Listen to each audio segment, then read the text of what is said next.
تو اللہ کی بڑی عجیب ہستی ہے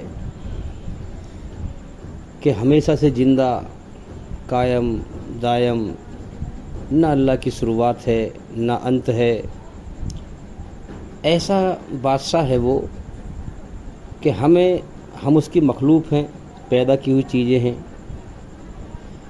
ہمارے اندر اپنی رچنا کو رچتا ہے اور پھر ہمیں اپنی رچنا کے آدھار پر اچھائی پہ چلنے کے، برائی سے بچنے کے حکم بھیجتا ہے آسمان پہ سے، اور وہ حکم جو بھیجتا ہے وہ ہمارے ہی فائدے کے لیے ہیں۔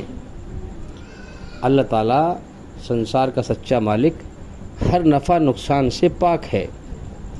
جو اس کے حکم ہیں قرآن مجید میں وہ ہمارے ہی فائدے کے لیے ہیں، اور اتنے فائدے کے لیے ہیں کہ حدیث میں یوں آتا ہے کہ اگر 3 شخص ہوں، 3 آدمی ہوں، تو ان میں سے جو ہے ایک کو چھوڑ کر کے 2 آدمی الگ بیٹھ کر کے بات نہ کریں۔ کیوں؟ کیا وجہ ہے؟ یعنی سمجھانے کا مقصد یہ ہے کہ اس اکیلے کو دل کو ٹھیس نہ پہنچ جائے کہ مجھے اکیلے کو چھوڑ کر پتہ نہیں 2 آدمی کیا بات کر رہے ہیں، مجھے چھوڑ دیا، تو اس کے دل کو ٹھیس نہ پہنچ جائے۔ تو ایسے حکم ہیں اس اللہ کے کہ انسانوں کے لیے کہ انسانیت کو زندہ کر اپنے اندر، جو میں نے تیرے اندر رچی ہے۔ کسی کو دھرتی پر تکلیف نہ دے، دھرتی پر فساد نہ پھیلا، اور اصل زندگی موت کے بعد ہے، میں تیری محنت کا بدلہ دوں گا۔ مگر کیا کریں، بڑے افسوس کی بات ہے کہ انسان کے دل میں یہ بات اترتی نہیں کہ موت کے بعد زندگی ہے۔ زبان سے تو کہتا ہے کہ موت کے بعد زندگی ہے، مگر دل سے انسان اندر سے اندھا ہوتا ہے، دنیا ہی کو ہمیشہ گھر سمجھتا ہے کہ جو کچھ ہے بس دنیا ہے، موت کے بعد کچھ نہیں ہے۔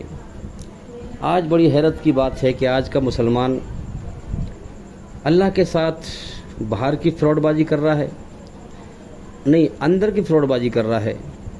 زبان سے تو کہتا ہے کہ میں مسلمان ہوں، میں کلمہ پڑھتا ہوں، لا الہ الا اللہ محمد رسول اللہ، ایک اللہ کے سوا کوئی عبادت کے لائق نہیں، محمد صلی اللہ علیہ وسلم اس کے پیغمبر ہیں، رسول ہیں، بندے ہیں۔ زبان سے تو کہتا ہے، مگر دل میں اس کے کیا بھرا ہوا ہے؟ اب آپ دیکھیں، جو چیز جیسی ہوتی ہے اپنا اثر دکھاتی ہے۔ اب ساری محنت، ساری کوشش اس کی دنیا پہ لگ رہی ہے۔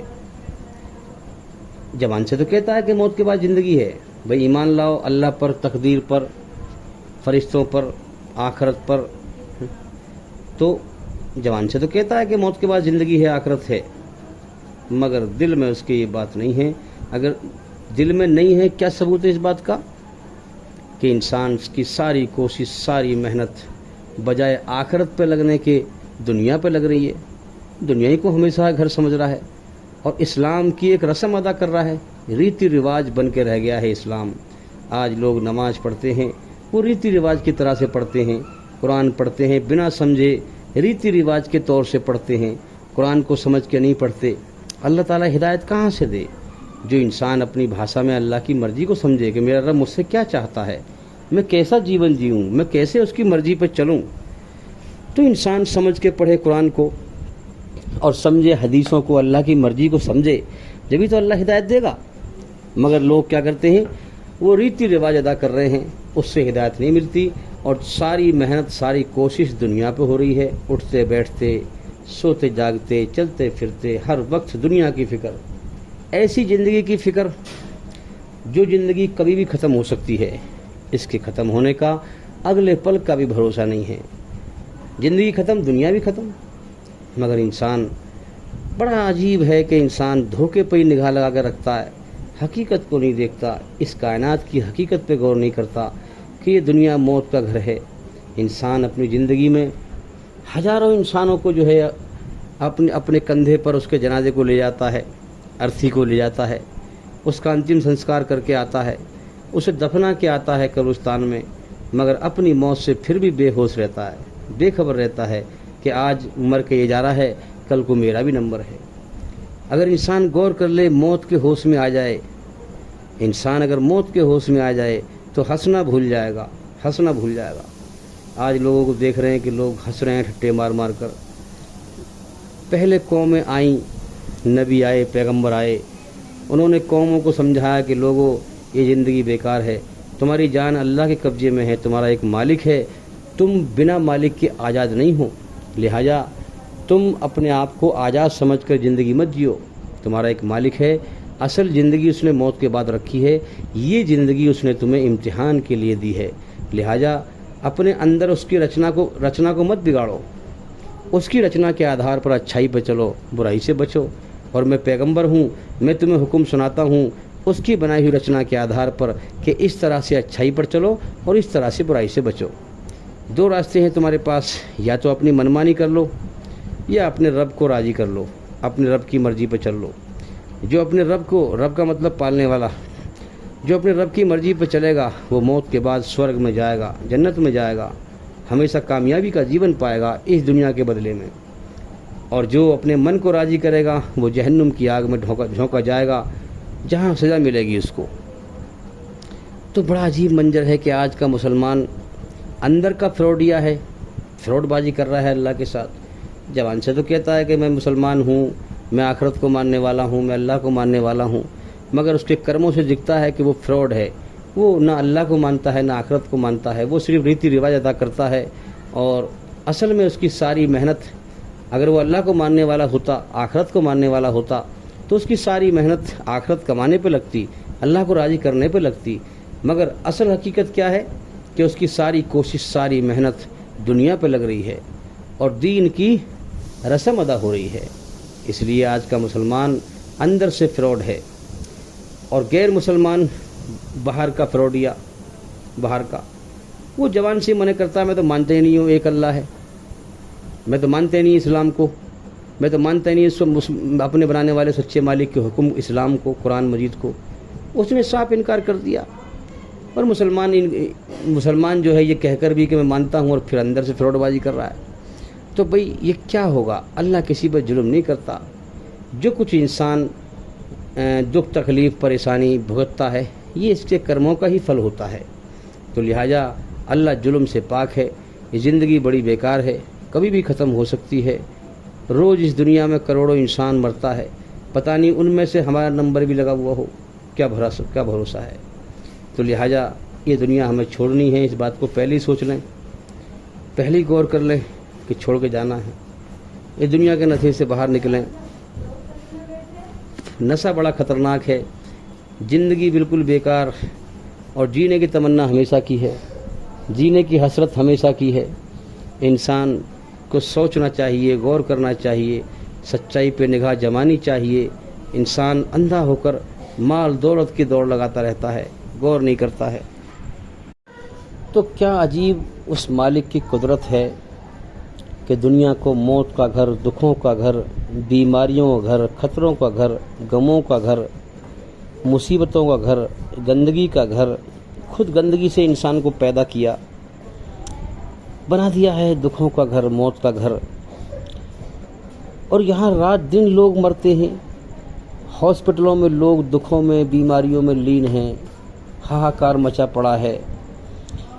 کیا عجیب قدرت ہے اس مالک کی کہ اس موت کے گھر میں، اس قید خانے میں، جنت کی ہمیشہ جینے کی چاہت انسان کی کھوپڑی میں ایسی بھر دی کہ وہ رات دن دیکھتا رہتا ہے دوسروں کو مرتے ہوئے، مگر سچائی سے اندھا رہتا ہے، اپنی موت کا اسے ہوش نہیں ہوتا، اور دنیا میں ہمیشہ جینے کی چاہت میں دوڑ لگاتا رہتا ہے، مال کی، دولت کی، زمین کی، جائیداد کی دوڑ لگاتا رہتا ہے۔ ایسا نشہ چھایا ہوا ہے اس کی کھوپڑی پہ ہمیشہ جینے کا کہ جو ہے لوگوں کو دیکھتا ہے دکھوں میں لین ہیں، خود بھی بیماریوں میں لین ہیں، موت کبھی بھی آ سکتی ہے، مگر پھر بھی جو ہے انسان دنیا ہی کو سب کچھ سمجھ کر اسی میں کامیابی کی دوڑ لگاتا ہے، جبکہ عقل کا تقاضا یہ ہے کہ انسان سچائی، اس کائنات کی سچائی پر غور کرے۔ ارے کہ یہ زندگی بڑی بیکار ہے، میں کبھی بھی مر سکتا ہوں، میرے سامنے کتنے لوگ مر گئے، یہاں دکھوں میں لین ہیں، یہاں کسی کی بادشاہت چھائی ہوئی ہے، کوئی مالک ہے جو اس کائنات کو چلا رہا ہے، میری جان اس کے قبضے میں ہے، میں تو مرنا نہیں چاہتا، لیکن میرے نہ چاہنے کے باوجود مجھے موت دے کے اٹھائے گا۔ ارے کوئی میری موت کو نہیں روک پائے گا اس دنیا کے اندر۔ لہٰذا اس کی بادشاہت ایسی زبردست ہے۔ اللہ الصمد، قرآن کہتا ہے سارا جہان اللہ کے سامنے بے بس ہے، محتاج ہے، مگر وہ کسی کے سامنے بے بس نہیں ہے، محتاج نہیں ہے۔ اس کی بادشاہت ایسی چھائی ہوئی ہے، جب وہ دکھ بھیجتا ہے تو کوئی ساری دنیا کے انسان مل کر اس دکھ کو روک نہیں سکتے۔ جب وہ بیماری بھیجتا ہے تو ساری دنیا کے انسان مل کر اس بیماری کو روک نہیں سکتے۔ جب وہ موت بھیجتا ہے تو ساری دنیا کے انسان مل کر موت کو روک نہیں سکتے۔ اس کی بادشاہت سے کوئی ٹکرا نہیں سکتا۔ تو لہٰذا اس کائنات میں ایک زبردست ایک ہستی کی بادشاہت چھائی ہوئی ہے۔ ہاں، تو ہم اس کی طاقت کو پہچانیں۔